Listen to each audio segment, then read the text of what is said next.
Նշանակում է, որ եթե արցախցիները վերադառնան Արցախ, դուք ասում եք ամեն ինչ պետք է լինի փոխադարձությամբ։ Ադրբեջանցիները պետք է վերադառնան Հայաստան, այդ ուղղակի չհասկացա կբացատրեմ։ Ասածս հետևյալն է, որ երբ որ կլինի խաղաղության պայմանագիր,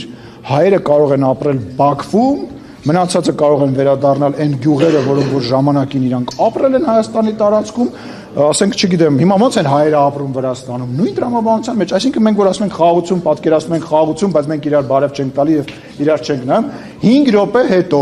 խաղաղության պայմանագիրը կնքելուց հետո Հայաստանի Հանրապետության բնակիչները եւ Ադրբեջանի բնակիչները սկսելու են իրար հետ առևտուր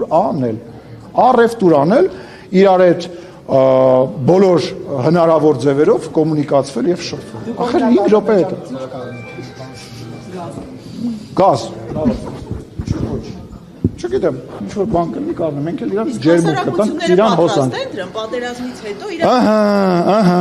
պետք է հասարակություններին պատրաստենք, դուք այդ գործին չեք օգնելու, ես վստահ եմ, տեսնում եմ, որ չեք ուզում օգնեք, բայց օրինակ ֆրանսիացիները եւ անգլիացիները 100 տարի իրար հետ պատերազմելուց հետո իրար հետ հիմա դաշնակից են եւ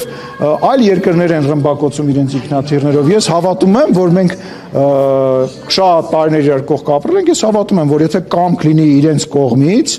մենք կարողանանք մեր հասարակությունները կապրեն իրար հետ, ասում առևտուր են անելու։ Ժողովուրդ Ղարաբաղի շրջափակման ժամանակ նույնիսկ առևտուր ա եղել, շրջափակման ժամանակ, անուններ չտամ, կարող եմ անուններ տալ,